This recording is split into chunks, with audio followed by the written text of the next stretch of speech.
Hi everyone, this is Shelby, and I am starting my first episode of my OhSheep podcast. And this is kind of going to be just a podcast vlog thing where I just talk about things I like. Mostly probably about makeup, yarn, knitting, crochet, spinning, and books. And I'm hoping to get like a mini book review every time. Either like a knitting book or one fiction, one nonfiction book sort of thing.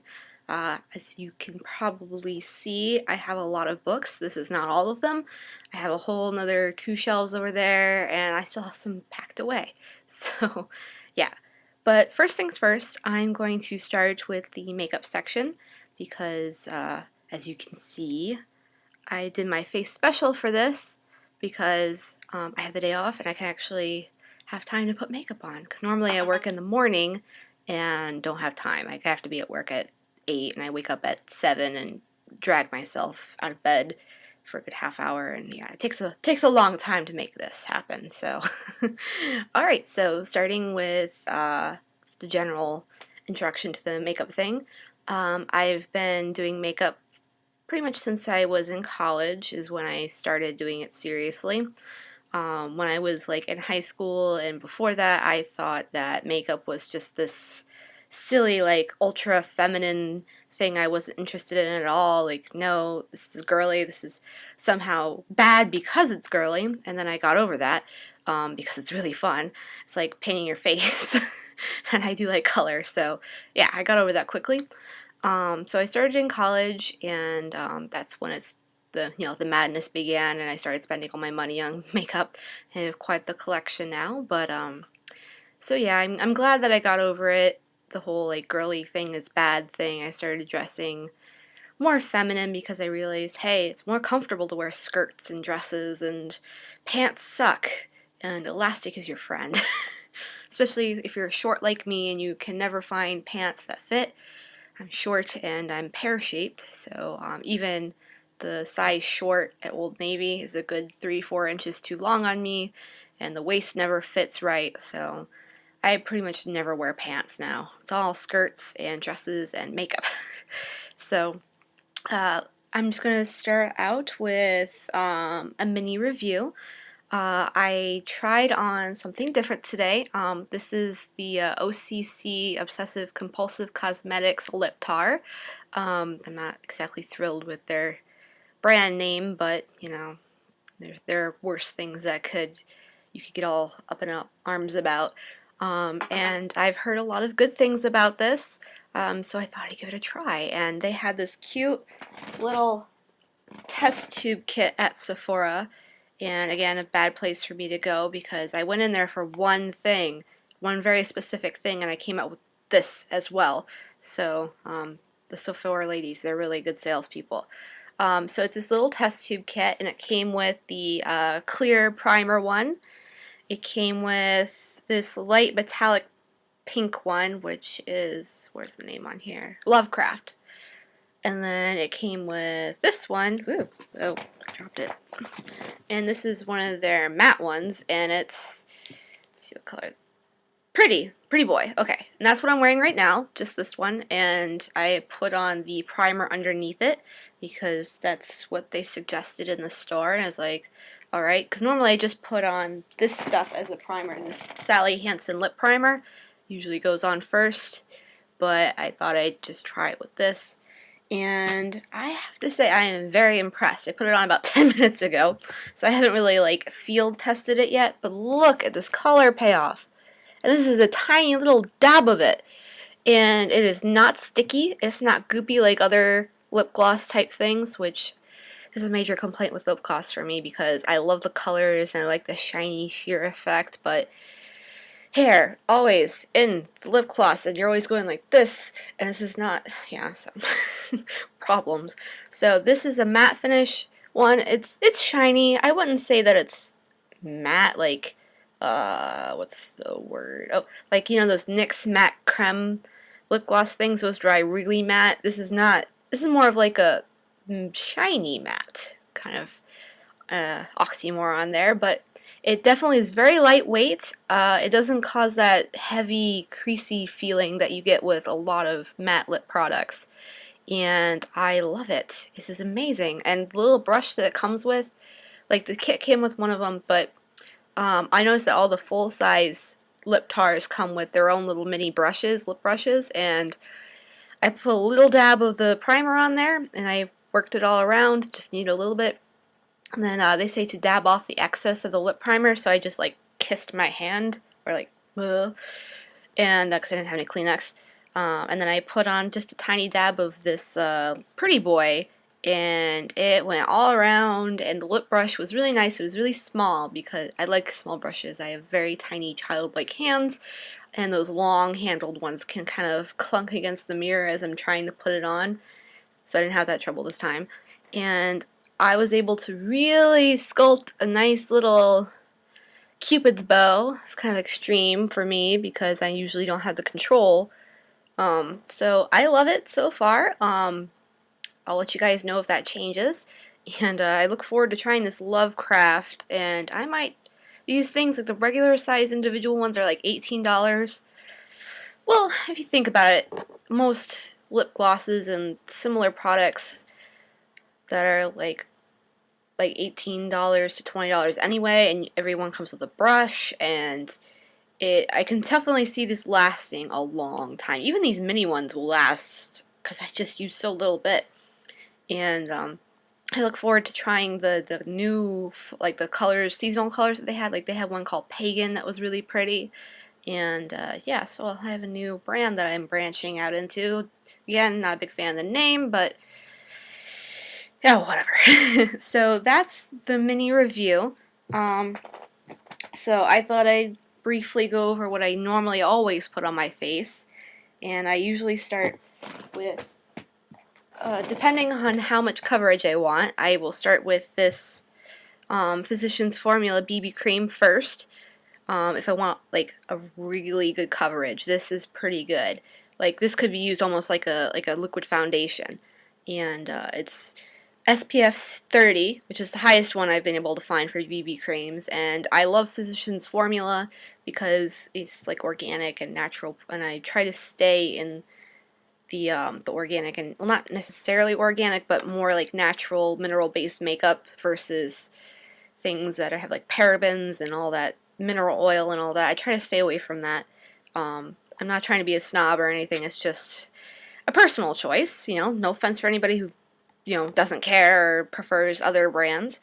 So this is good for a lot of coverage, but I notice that when I wear this, I tend to get the oily skin shows through after a little while. I mean, not so much, like just pretty much on like the bridge of my nose. Probably a little touch of powder, take care of it, or blotting paper. I haven't really bothered with it. So lots of coverage.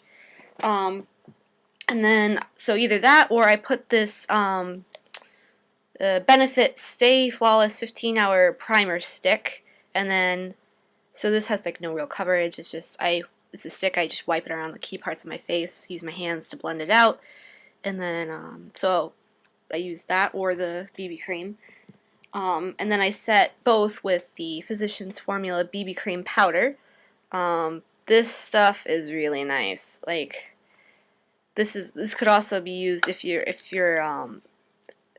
very close to this color, skin color. This could be used in combination or alone with the liquid BB cream as like a foundation.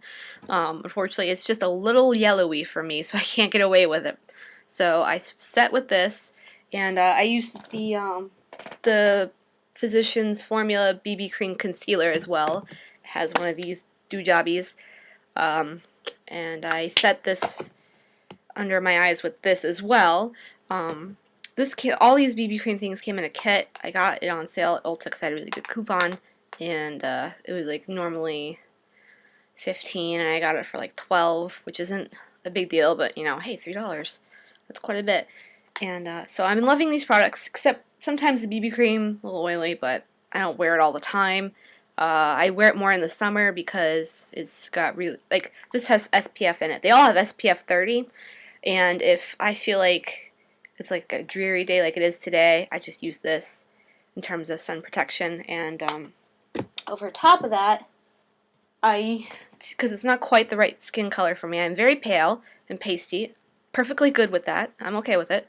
I use my Bare Minerals Original Foundation in fairly light, and this has SPF 15 in it. I'm sure you can find lots of reviews on this. Yeah, I love this stuff. I've had this for years, and I made no dent into it. So, I kind of wish, though, that I got what's it called? The pressed version. Like, they have their pressed mint powder foundations. I kind of wish that, because as you can see, the lid's all gunky, and it's messy, and it's hard to get just the right amount out. But otherwise, I love it, and I'm not going to buy another one until I run out, which will probably be never. So, there's that. And then, let's see. Oh, I also use, like I said, Sally Hansen Lip Primer. This stuff is really nice. I put this on first, so it gives time for my lips to moisturize. I usually have horribly chapped lips. Fun stuff, fun fact. And it's minty, and it's smooth, and it's nice, and it works really well with almost everything. And it was also really cheap. I do like really cheap things. And, yeah, so use this I highly recommend it. And then, I'm not going in order, by the way. I have this weird ritual that I do, but I'm not going to get into that. I have, fun fact, really, really oily, icky eyelids. So it's been a horrible, traumatic experience. I didn't wear makeup for a while because I got so fed up. I couldn't find an eyelid primer to save myself that worked. First I used the Too Faced one, Shadow Insurance. I think the original one didn't really work with me. Then I used the Urban Decay Primer Potion.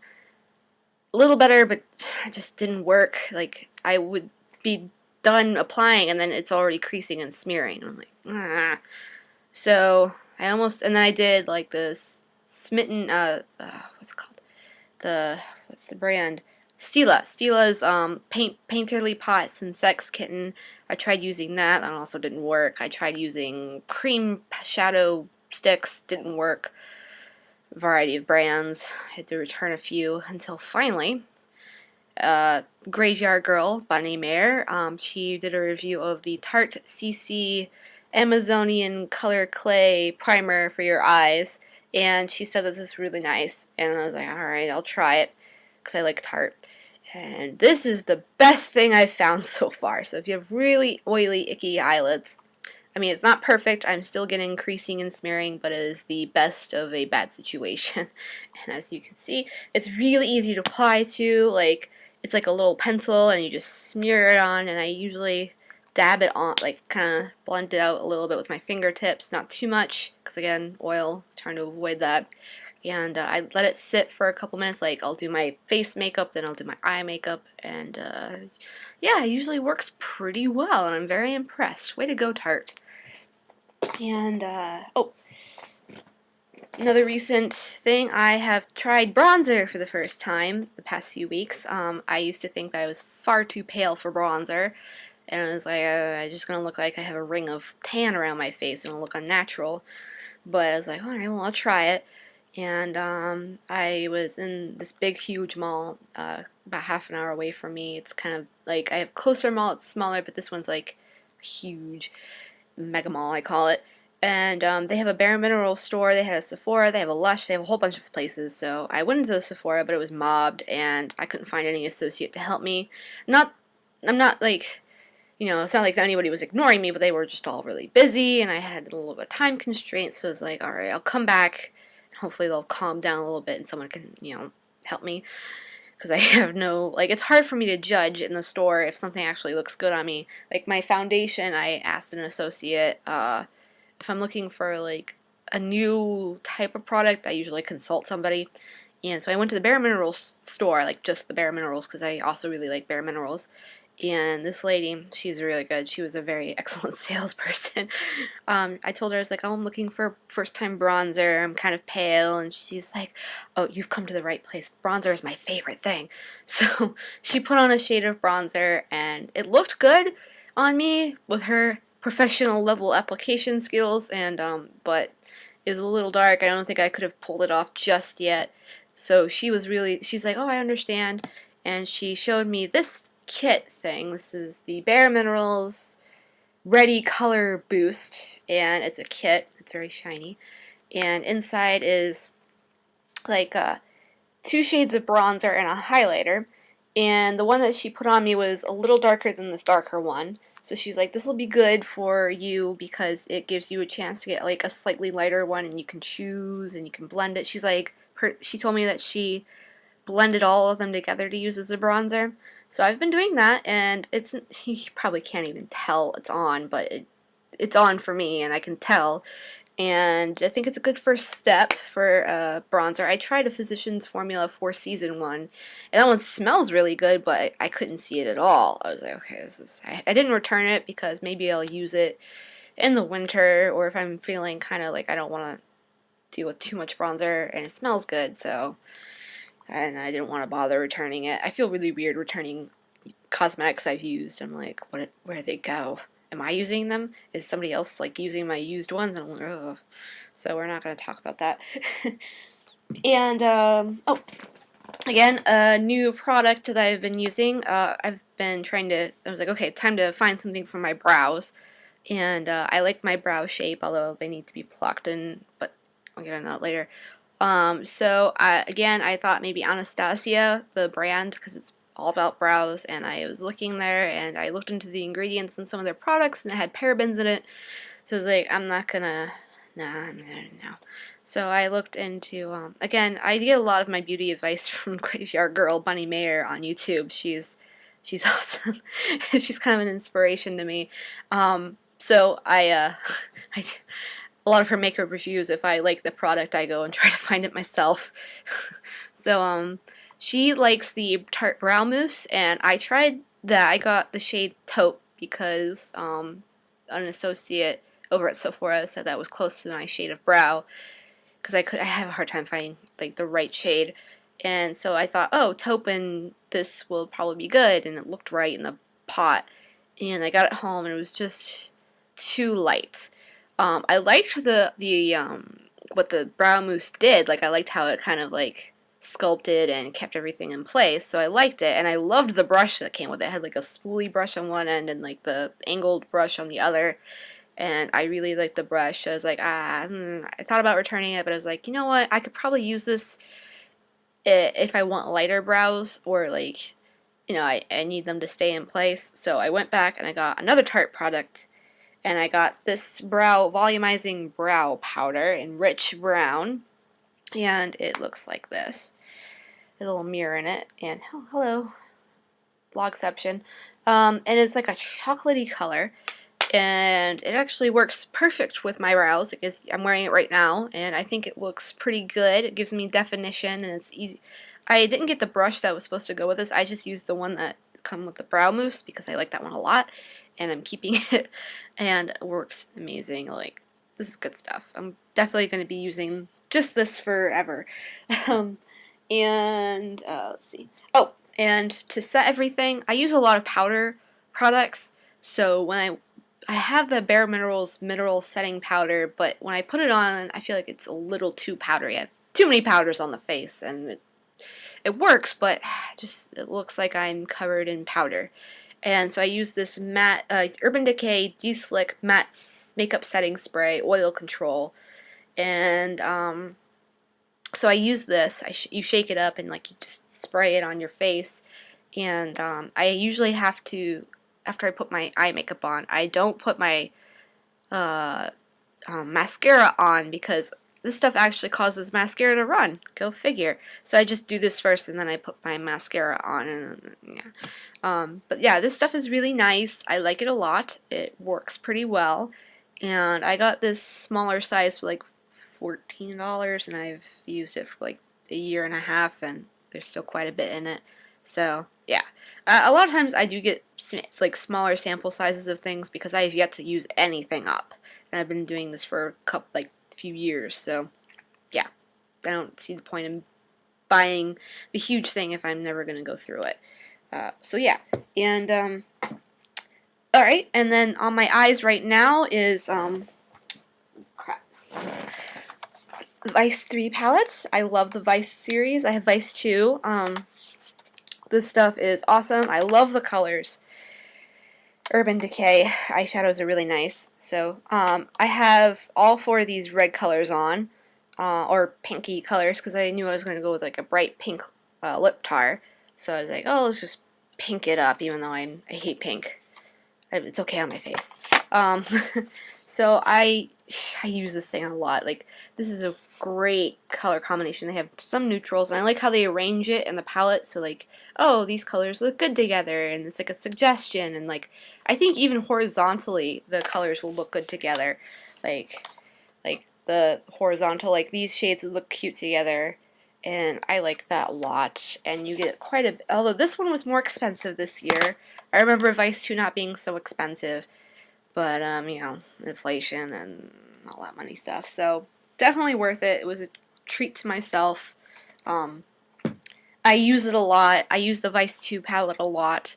I have the Naked 1 palette, and I like it, but I'm not a big fan of neutrals and nudes. I like a lot of color. If I'm putting it on my face, I want to have color. Because like I like bringing attention to my eyes. So this is what it looks like, all the colors together. I know it could be blended a little bit more, but see how hooded my eyes are?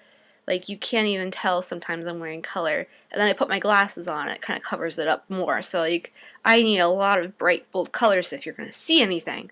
So yeah, I like bright, bold colors. Okay, I've talked about makeup quite a bit, so I'm going to move on. And the next thing I'm going to talk about is knitting. So if you like makeup and if you like knitting, I'm going to try to break it up in even sections. All right, moving right along. What's on my needles right now? All right, so I started this last night, and this is going to be. I'm so done with holiday knitting. Next year, I'm being a Grinch. Nobody gets anything. I had all these grand plans. I was going to make something for my cousin, my cousin-in-law, my cousin, you know, my cousin's baby, and my aunt, and my uncle, and my grandparents, and my parents. I've just run out of time, so it's just my parents, my grandparents, and I'm being my aunt's first, so it's already done, and it's going out soon. So I have 3 grandmas, and I have 1 grandpa, and I have my parents. So, this is going to be for my grandma Donna, and I'm calling it the mermaid cowl because I hate scarves. I don't care if it looks like a scarf. It's not a scarf. I'm just going to like knit it long and seam it up. And it's lace weight on size 13 needles because I wanted something really quick and simple that will go by really fast. It's just garter stitch, but it's really stretchy. It looks like a fishnet. And my grandma and grandpa live on the coast of North Carolina, so they don't really need anything heavy or, you know, warm. And this is Spuds and Chloe lace weight yarn. It's mostly cotton, I think a little silk. It's got really nice drape. It's very lightweight and cool.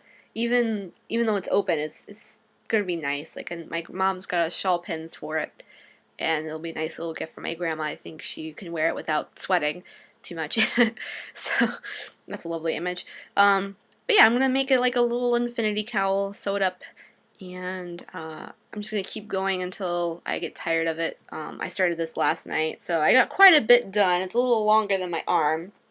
So yeah, it's nothing really all that interesting or special. I mean, it's special because I'm making it, but you know what I mean. And then it's not on my needles, but it just requires a little bit of seaming. Is my dad's hat. So what it is it almost looks like a beret, but then there's a brim, and it's kind of curling up, but you fold it in half like this, and then you seam it together, and you sew it to the edge, like the very brim of the hat, like almost like this, and it'll be, here, I'll show you a picture. I got this really awesome book on knitting beanies. I love knitting hats. Hats are one of my favorite things to make because they're quick and I like to wear hats. It's this, oh god, you're going to see it backward, but it's called Knitted Beanies and Slouchy Hats. 31 original designs to suit your style and attitude by Diane Service. It's an awesome book. I love and a lot of the hats use chunky yarn. I love chunky yarn because, again, chunky, big needles, knits up fast. Instant gratification. It is going to be, let me see if I can find the big picture so you can see it. Okay, it's called the Mulligan, and it's like a golf cap, like a newsboy visor golf hat. And I showed it to my dad, and he's like, oh, that's actually very nice. I'd wear that. And I was like, oh, awesome. Because he doesn't really wear hats. He has a big head. He should wear hats. But Mom and I got him this really nice zip-up sweater jacket from Orvis. And it's like a hunter green with tweed yarn. And the yarn itself is 90% wool, 10% cashmere, and it's lined. It's so nice. Super expensive, but we've had a rough year, and we thought we could treat Dad to something really nice. And I still want to make him a fisherman sweater. That was his request. He was really cool about it. He's like, someday, could I have a fisherman's sweater? And I was like, yes, you can. Thank you for being so nice, because he's a big guy, so a sweater for him will take a very long time. And I wanted to make it for Christmas, but it's just not going to happen. So it might be a birthday present. His birthday's in April, so he might have to wear it the next year, but he will get it. So I decided to make this hat as to go with it, because I think it'll make him look like a English country gentleman, very dignified outside, sitting in the pub kind of thing, like he almost needs a pipe. I think it'll make him really nice, and I think he'll wear it. And I'm very excited about it because I'm like, just here, take it. So that's for not really on the needles. It's off needles. It just needs some sewing and seaming. Fun. It's like something I usually avoid like the plague, but okay, anyway, moving along. And then the other gift that's still on needles is my mom's Christmas present. My mom is I love her to death, but she's a very infuriating woman sometimes. She said to me, I asked her, first I was going to make her slippers, because she likes socks and slippers, and then she's like, no. So I had her pick up some yarn from them, and she's like, no, I don't really want slippers. And I'm like, okay. She's like, make me a blanket. I'm like, I haven't even made myself a blanket. I started one, I haven't finished it, because of holiday knitting. She's like, you don't, I'm like, Mom, that takes a lot of time, a lot of material, a lot of money. She's like, oh, well, am I not worth it? And, make me a blanket or you don't love me. She literally said this. She's kind of like a little kid sometimes, like a little toddler. So I was like, fine. So I searched around and I found a pattern that on Knit Picks called the Horseshoe Cable Blanket. It's like a $1.99 download. And it makes a throw, and it just requires like 800 some odd yards of bulky weight yarn on size 11 needles. And I got 2 skeins of the Cascades Eco Plus bulky weight yarn. That comes like 400 some odd yards to a skein. 2 skeins, 1 throw blanket. Perfect. They didn't cost too much. It was like around $40. I already had the needles. So this is what it looks like. I had her pick out the color because I didn't want to mess. She's very particular. It's kind of big. I am exactly halfway through it. I used up 1 ball so far. And so it looks like this. You can't really see it very well. But it's lots of lovely horseshoe cables. I love these cables, this pattern. It's like kind of like covers my lap now. So about double this length will be perfect for a throw. It'll stretch out width-wise too. It's very stretchy. So that's very exciting. I can't wait to work back on it again. It's a very easy 6-row repeat pattern. Very easy to memorize, very easy to work, kind of like TV knitting, and I love it, and I can't wait for it to be finished though, so I can move on and maybe make one for myself. I'm going to be such a selfish knitter. So there's that. Okay, so that's knitting. I recently took a class at my local yarn store on how to spin, and I loved it. It's so much fun. I did some spinning on a spindle. It's okay. It takes too long for me. It was good practice for prepping for a spinning wheel. Like a lot of the techniques are the same, so it was kind of like a pre-investment practice run.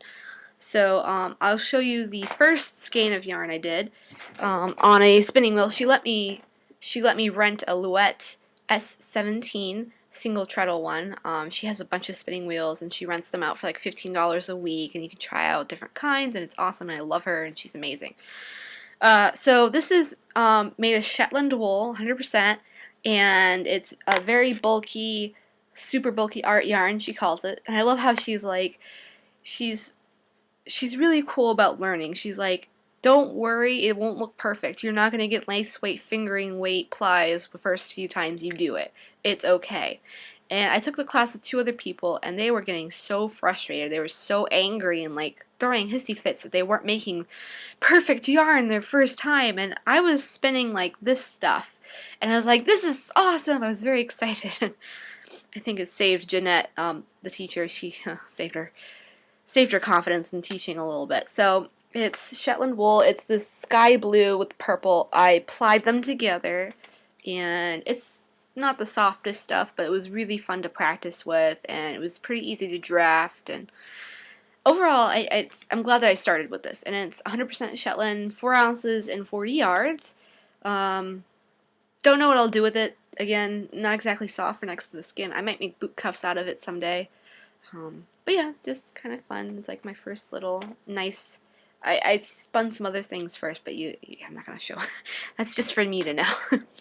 And then, so I was like, I talked to her and I was like, what do you suggest for like the next fiber I should work with that's a little softer? And she said, BFL, Blue-Faced Lancaster, is the next one that she suggested, because that's what she spun when she was beginning. I was like, okay, sure. So she had 2 colors in superwash BFL roving at her store, and I spun one up, and I spun one up on the Luette S10 again, and then I spun up the other braid. It's the same amount another person had rented out her Ashford country spinner, not country, what is it called? It's the one where it's double treadle. It's like the huge bobbins, like really big bobbins, and it's got like a frame, and it's intense. It's like $800.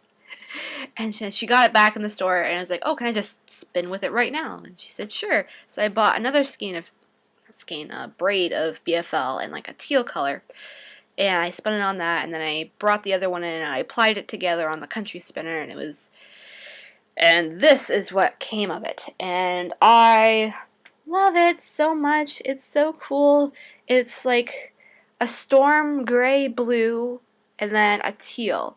So the teal was the same color throughout the braid. The gray and the blue one is like a variegated braid. It looked more blue in the braid, but looks more gray spun up.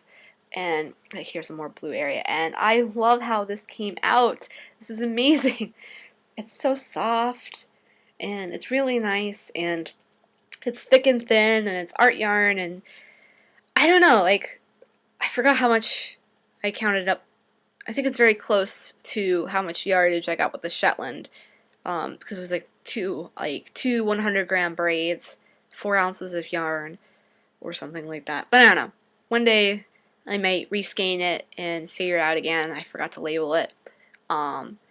I don't know, I like kind of think it reminds me of like a sea storm in the Caribbean, because like you got the teal of like the bright blue of, calm Caribbean seas, and then you got the stormy grays and blues of like, a hurricane at sea, and I might call it like Calypso's deep sea dreams or something lame like that, but I'm very happy with it. I look forward to spinning more. I bought a spinning wheel. I bought an Ashford Kiwi 2. I got through, I actually work part-time at this yarn store, and I teach classes in Tunisian crochet, and I can work for either store credit or, money. I literally get paid in yarn sometimes, and what she did was, I told my parents, I was like, can I have a Christmas present, and $200 towards the spinning wheel, and, then I was like, I'll pay for like $100 down for it, and then the rest I'll just work off. And Jeanette's like, yeah, sure, that's fine. I didn't even have to put down the $100. She's just like, what was left after my parents' $200, she's like, I had some credit from a class that I taught. It was like $93 and, what she could have paid me, and I put that towards it. And the rest, she's like, don't worry about it, you can just work it off. So it's like, this is awesome. I got a spinning wheel kind of for free, in a way, thanks to my parents. I haven't put it together yet. It's still in the box. I promised myself, I was like, I have to work on my grad school applications first. I'm not opening it up and building it until January. Until all my, not all of them, but most of my December applications are submitted and done with. Because once I start on that, I'm never going to, you can't pull me away from it. So excited for December. I mean, January. I can't wait. Yeah, so there's that. So that's spinning. And that's knitting. Yeah. So what else should I talk about? Oh, just real quick. I got this really super cute project bag from when I went to the Shenandoah Valley Fiber Festival back in late September. It's from Slipped Stitch Studios. Say that 5 times fast. And it's a Day of the Dead bag. Look at the little cart. It is so cute. It's a good size bag. It's for like medium projects like socks or hats, like scarves. It has a strap here for a handle, and it has a separate pull string, and I love it, and it's the perfect size, and it has little pockets on the inside.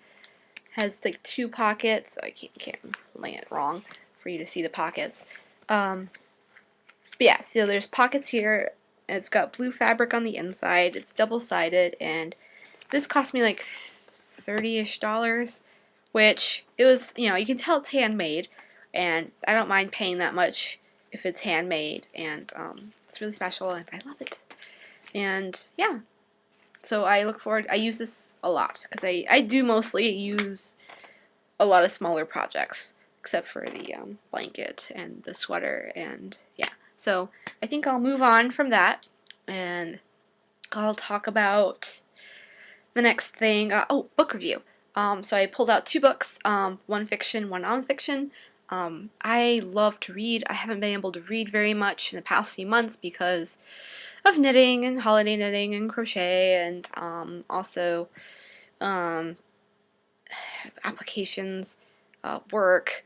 I used to read so much, like all the time. I could go through a lot of books really quickly, and I accumulate books, and like the things that I'm talking about, like the knitting, the makeup, the books, this is pretty much where all my money goes. It's an issue. So as you can see, like I'll give a book tour someday. Right behind me, this big one right here, this is all my fiction books pretty much. It's loosely alphabetical by author. I say loosely because I have to play book Jenga, because I was running out of space setting it up normal, and I got decorations on here, and and then the next bookshelf, here I'll rotate a little bit, that's my nonfiction bookshelf. It has a little bit more space, but even that's filling up. And then I have 2 wall shelves over there, I'll show you someday, of like teen and old books from my childhood. I do not get rid of books. The only time I trade in books is if I get duplicates, which happens every once in a while, or yeah, so I have books from 3rd grade still, and I refuse to give them up. I'm like, no, my kids will like this someday. And I also have a smaller bookshelf of my Agatha Christie collection, which I'm a huge fan of Agatha Christie. I love her books so much. I'll talk about that some other day. But yeah, so I have probably well over 300 books, and I still have stuff packed away from a move 3 years ago. So we're going to move on to a book review. First is going to be Anne McCraffy's Dragonflight. This is a very old copy. I think this is like a 60s edition. I got it for 88 cents at this amazing used bookstore. And I read this book a few months ago. I had another edition where I bought this really nice paperback of the trilogy of the first 3 books in her series, and I lent it to a friend, and I never get these books back, so I bought cheap paperback versions of all 3 of the books. And I'd been very interested in Anne McCraffy for a long time. I love dragons. Dragons have been an obsession of mine since childhood, and I tried reading some of the books when I was younger, and I picked them up out of order, and I was very confused. I had no idea what's going on, and so I made a note a few months ago. I'm like, okay, I'm going to start from the very beginning, which in Anne McCraffy books and the whole Dragons of Pern thing, it's kind of difficult because it's like the publishing order is different from the order that it should go in, and it's very confusing. I'm not going to get too much into it. But this is the first book she wrote in the series ever. So I started with this one. And I'm not going to read the back because you can do that anywhere else. But essentially, it's a space science fiction dragon story, which is, I think, a really interesting take on dragons, because usually they're like fantasy, medieval sort of thing, and they're bad guys, they're the beast that the person has to slaughter, you know. And I like this because the dragons are genetically modified organisms. They're like mini dragons on the planet Pern when they landed there, and then they genetically modified these dragons to become the closer to what we think of dragons, like the big, you know, huge beasts. And they did this to fight this thing called thread, which is it's like a spore that falls from the sky from a planet, like this neighboring planet in the system, and it destroys all organic matter. It like can, you know, just wipe out a planet's surface. And so they genetically modified these native species to become dragons, and they feed them this stuff called firestone, and the dragons chomp it up, and then they can breathe fire. It's very scientific, which I like, which is cool for dragons. And these people, you know, they have people who can form telepathic links with these dragons, and they become dragon riders, and they can teleport between places on the planet, and they fight the thread, and which is really cool. It's kind of awesome. I love the concept. And so in the beginning of this book, there's a bit of political intrigue, which I kind of like, always good. And then it kind of moves past that, and it becomes more of like towards the end of the book. The thing is, though, at the time of this one, the thread has not fallen for like 400 years, because it comes from this planet that's in the system that comes by only as a really elliptical orbit. So it'll go like, you know, it'll have a few like 100 years where there's constant thread fall, and then the planet will swing out to its other side of its orbit, and there'll be, you know, nothing for 400 years. So the dragon riders, there's only one group left. Like, they've just kind of fallen out of favor because, you know, everybody else on the planet's like, oh, well, thread's not coming back. It hasn't been here for 400 years, and da-da-da-da. So it's kind of the plot of this series, of this trilogy, is bringing back the dragon riders, and to stop the newest threat of thread, because they call it the Red Star, is coming back, and thread starts falling, and if they do not burn it in the atmosphere, it touches the planet's surface, it can, you know, quickly spread and destroy all organic matter, everything, and it's horrible. And, you know, and this is like, the society is a rule-based, kind of medieval-ish, like there are guilds and stuff. But it's interesting because what happened was, like, long ago, it's a space colony, and they decided that in this planet they want to live like a really basic lifestyle. So like, nobody really remembers this, and so it's kind of space agey, because like they mention that there's space travel, there's colonization of other planets, but it's so far in the past that people don't realize it. So I highly recommend Dragonflight. It's called Dragonflight, by Anne McCraffy. It's the first in the series. It's really interesting. It has a little bit of political intrigue and power struggles and dragons, and yeah, not, you know, good. It's good for that sort of thing. And so I've been slowly accumulating the Dragons Riders of Pern's books. I buy them kind of out of order. I have random ones, and I just pick them up. And I want to read more of them. I want to get back into reading it. So hopefully in the new year, between spinning, I'll take breaks and read. Then I have a nonfiction book called Mama Lola. Of course, everything's going to look backwards to you, but it's called Mama Lola, A Voodoo Priestess in Brooklyn by Karen McCarthy Karen McCarthy Brown. And it's kind of an older book. It's, goodness, when did it come out? I think in like 1991. Oh, it's as old as me. And it's nonfiction. It's an anthropology book. And it was kind of inspiring to me because, my senior week of, college, like I graduated about a year and a half ago, senior week was the week after everyone was all the finals are done, all the underclassmen are gone, and it's just like a week of partying for the seniors. Like, it's school sponsored alcohol and everything like that. I didn't want to do any of that. I was tired of anything alcohol related. I had some very interesting roommates, and they really liked to party, and I was like, no, I want nothing to do with that. I had been doing a lot of reading. I had been spent pretty much my senior year reading various classes, and I'm like, I want to read for fun. And so I rented a copy of this from the library while I still could, and I burned through it like in 2 days. I loved it. And after that kind of started this stint for me on learning more about voodoo and African diaspora spiritualities in a broad sense. And this kind of helped me started my journey on wanting to become an anthropologist. I'm applying to grad school for anthropology, a PhD in anthropology in a few places. I'll get into it later. But this is kind of the one that started it. And I love this book because, on the one hand, she has chapters about her work with this Mama Lola, who is a real person. I think she's still alive. I'm not sure. She is a Haitian voodoo priestess who lived in Brooklyn.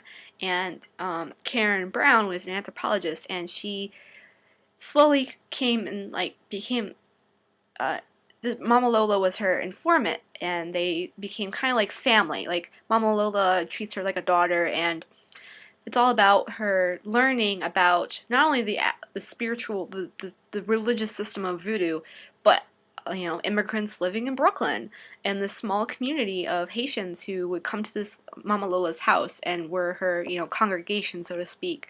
And so we have modern, like, present day stuff, and then in every other chapter, and then in other chapters, like, they're called, let me see, there are other chapters that are named after specific lwa, which is like which is the spirits of voodoo, like Azaka, Ogo, Kuzan, Zili.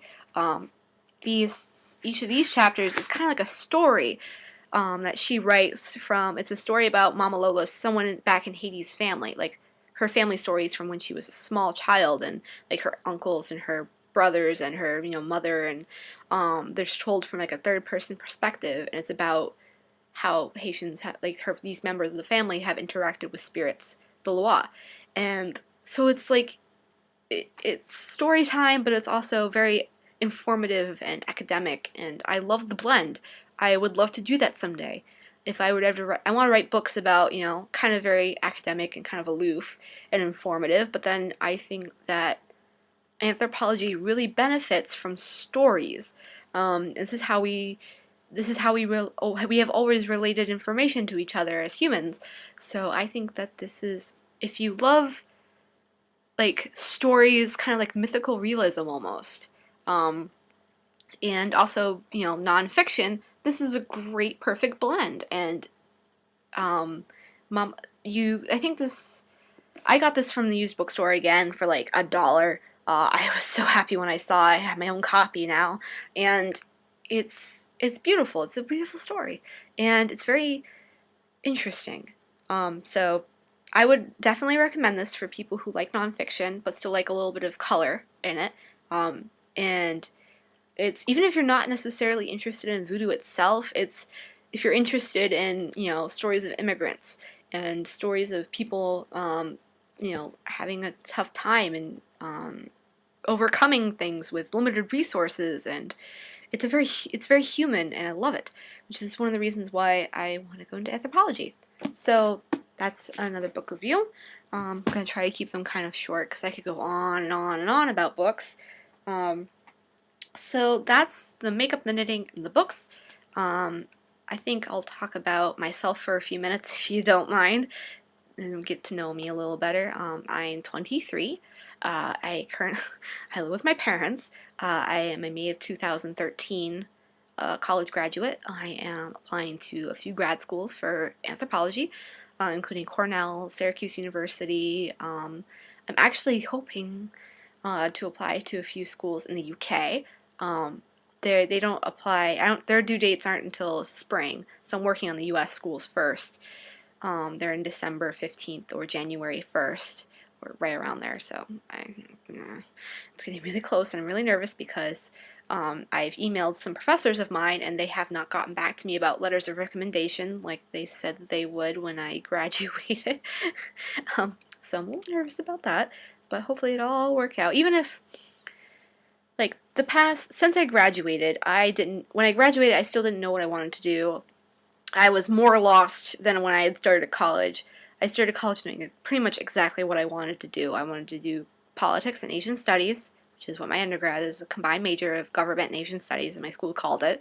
I declared, like, the second semester of my freshman year, I knew I wanted to go to Japan, and I knew I had it all very meticulously planned out. My advisor was like, oh, all right, cool.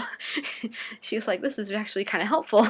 So I had everything planned out. It was very particular because the way that my combined major, it's very close to a double major, but it's not quite a double major. So the way that there was a lot of things I had to take, very specific courses, very specific requirements, and I had to spend a year in Japan. Well, I didn't have to, I wanted to, so I had to very carefully plan everything.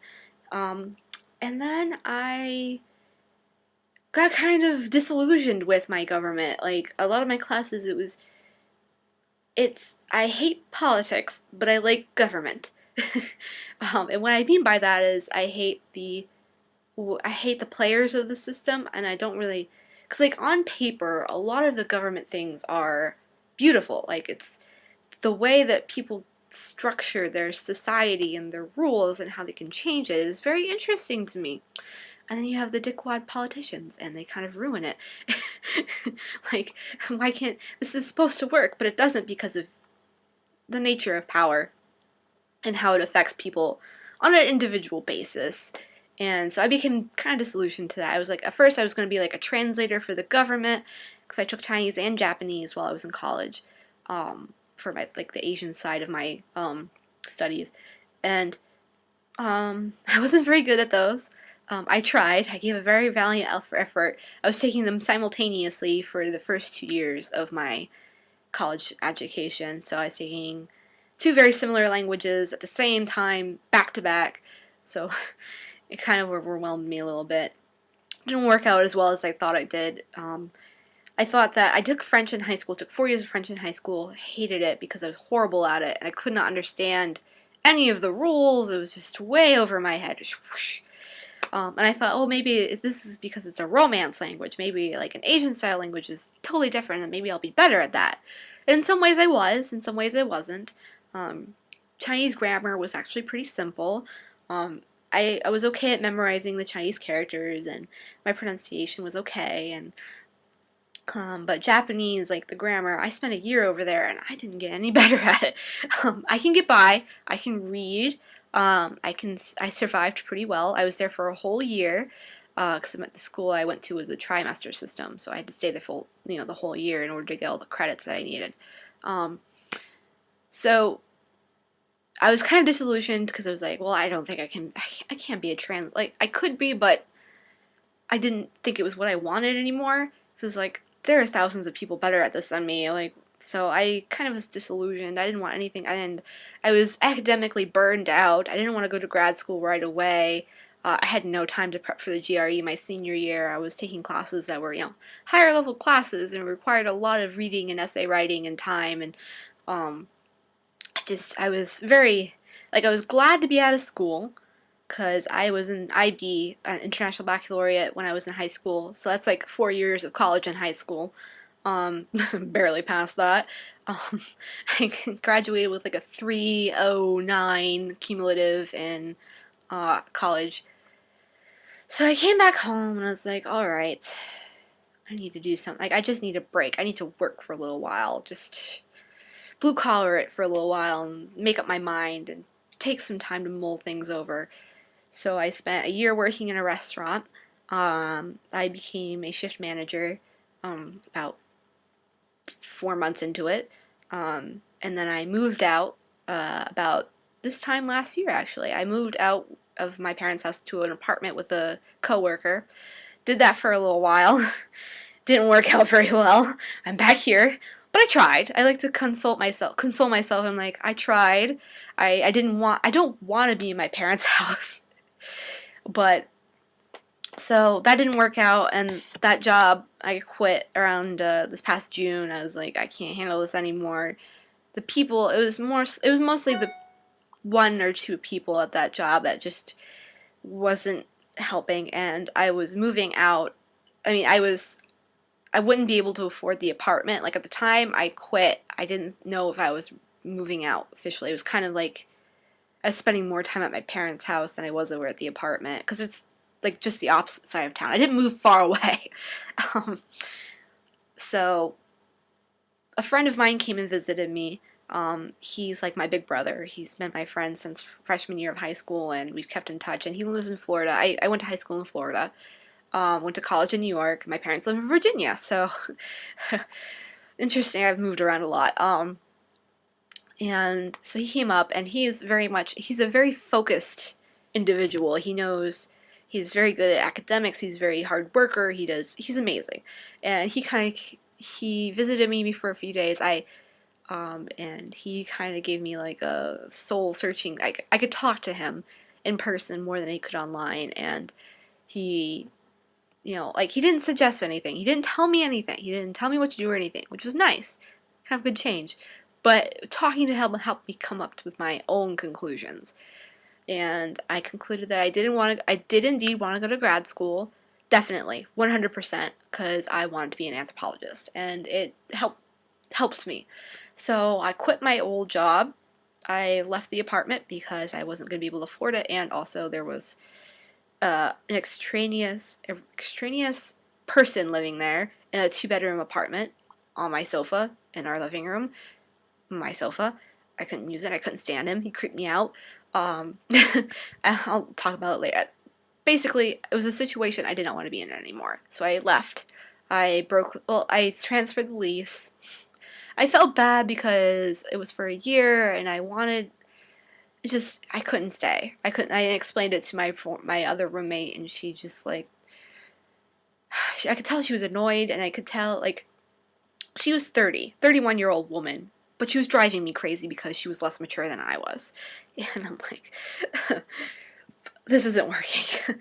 I can't even really talk to her anymore about anything. Like, as a person, she just, so I left, I moved back into my parents' house. I changed to another job that I'm working currently now. It's a very minimum wage bakery job. I sell cupcakes, essentially, which I don't mind. It's kind of mindless. It's kind of boring, but I wanted time to focus on prepping for the GRE, and I did, and I took it in October, and I kind of sucked at it, but I thought I would, so it's done and over with. I have scores to send to schools who require it.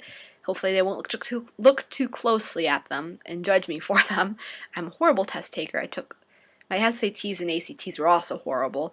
The school I ended up going to didn't even look at them because their policy was that they don't tell you anything about the student, which I agree with wholeheartedly.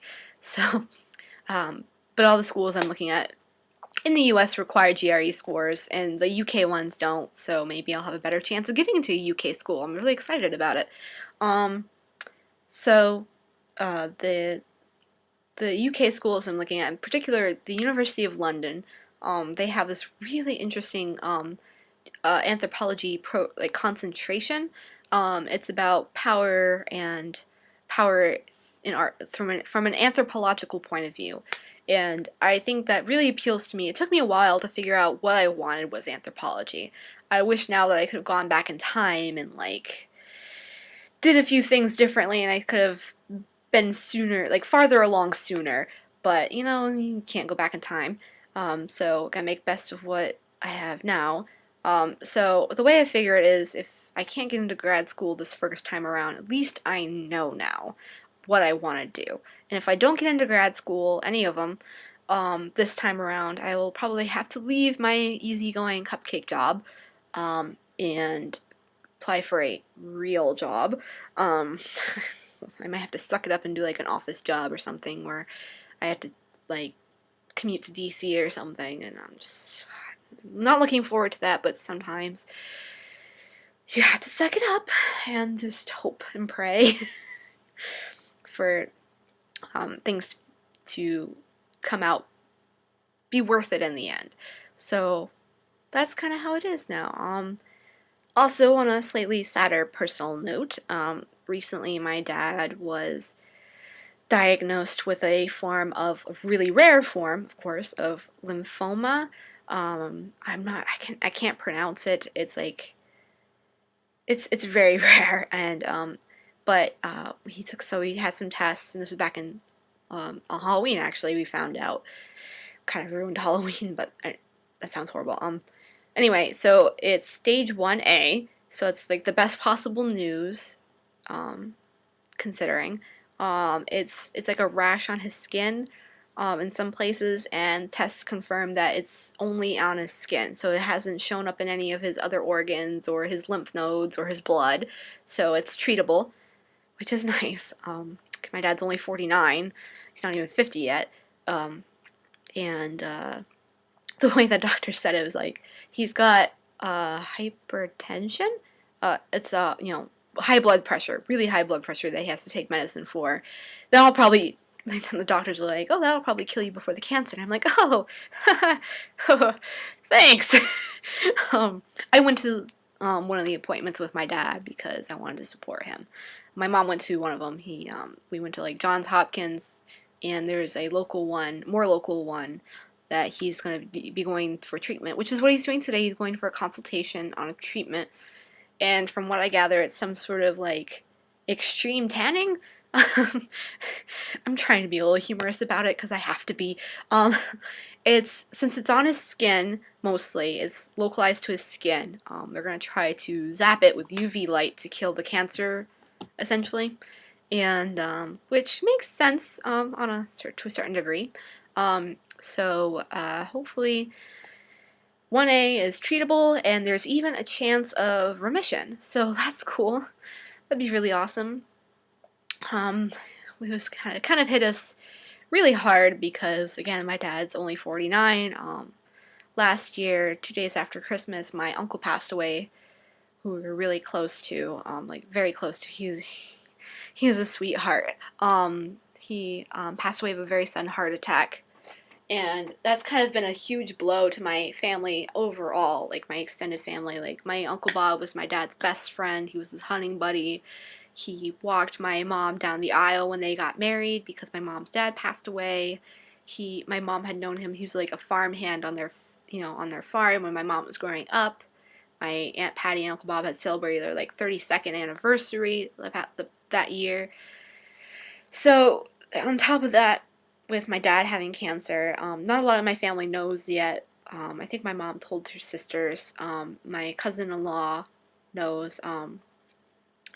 And we wanted to keep it quiet and kind of personal. Like, I've only told in my life, I told my bosses at work because I wasn't sure how this is going to affect my availability, like how or emotionally or anything like that. So I just told them, and I was like, I want to keep it quiet. I don't want a whole bunch of people to know. I guess maybe in a way it kind of makes it, the more I talk about it, the more real it comes. Sometimes there's spans where I don't even think about it, and it's nice, and then I think about it, and yeah, it's tough. To be honest, I expected my mom to get cancer before my dad. My mom's been smoking since she was 12, and so hopefully this will be the wake-up call my mom needs to stop. Like, she got down to, when we were living in Florida, she got down to 1 cigarette a day for a long time, which was really big for her and for the family, and then she was laid off, and then we had to move, and there was a whole bunch of personal things, and she felt more stressed, I guess, and she smokes now. She smokes more now. Not as much as she originally did, I guess, but still enough to be like, Mom, please. I want you guys to be grandparents someday. And yeah, so we're trying to be a little bit more healthy as a family. We're trying to diet and lose weight. My mom thinks she's fat. She weighs like 120 something pounds, and she's an inch shorter than me, and she's going through menopause, and I'm like trying to explain to her, Mom, you're not fat. You're like, what she calls fat on her stomach is just, like, skin rolls and, you know, stuff when you get older. I mean, she weighs significantly less than me, and she has a similar body type. And when she's, like, going on about how fat she is, it just makes me feel worse. And I try to tell her, I'm like, Mom, can you please stop? Because I have body image issues sometimes. Sometimes I don't. I do want to lose a little belly weight, like in my arms too. I'm kind of sensitive about my arms. They're kind of big, and I have a big butt, which I'm very proud of. I don't mind it at all. But if I could lose a little weight, my goal is 135. That would be like 30 pounds less than I am now. Uh, I've lost a few pounds and kept them off, so that's kind of cool. Like, I don't want to lose weight because of... I like my body most of the time, like 80% of the time. I'm like, yeah, I'm okay. I look good. I got curves. I'm okay with that. But I should lose a little weight because it's for health reasons. And, like, my parents are like, you're going to get diabetes. I'm like, I'm not pre-diabetic. I'm not diabetic at all. But I don't know. I should be healthier. So trying to do that low carb thing or good carb thing. I did the no carb thing for 2 weeks a few months ago, and then I'm trying to stay on like whole grains, multi-grains, brown rice instead of white rice, you know, whole wheat bread instead of white bread, less processed foods. I like to cook. I love to cook. I'm a good cook.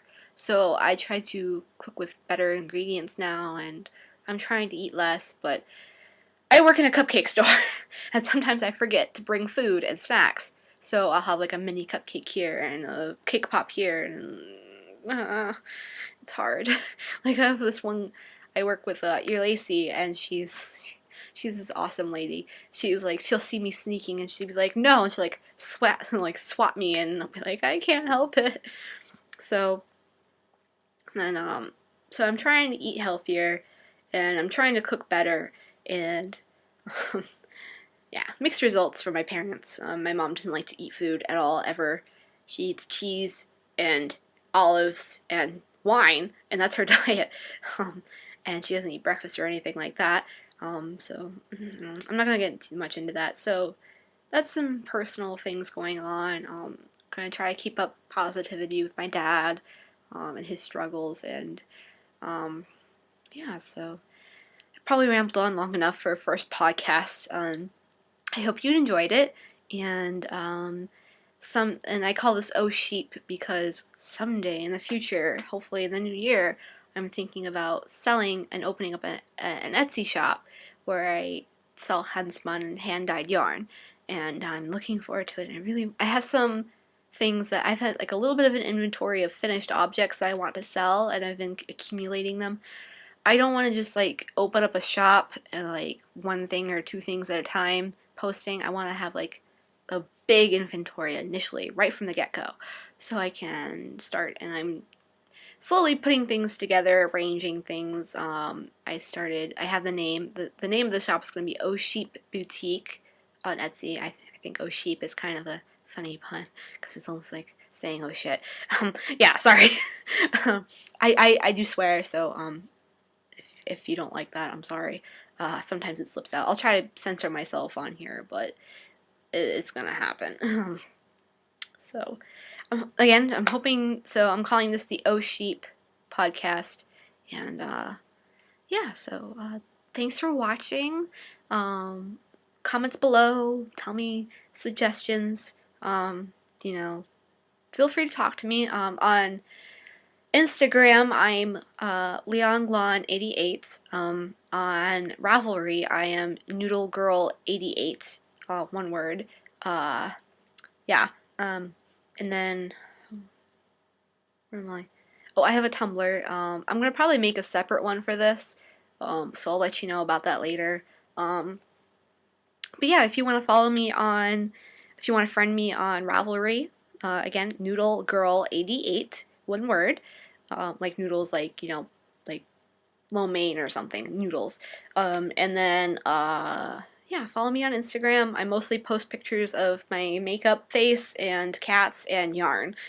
Yeah. I'm so sorry. I'm a, I'm a little old lady, apparently. I like cats and yarn and food. So, yeah, thank you. I'll stop rambling now. Have a nice day, guys, and stay warm. It's getting kind of chilly out here. Bye.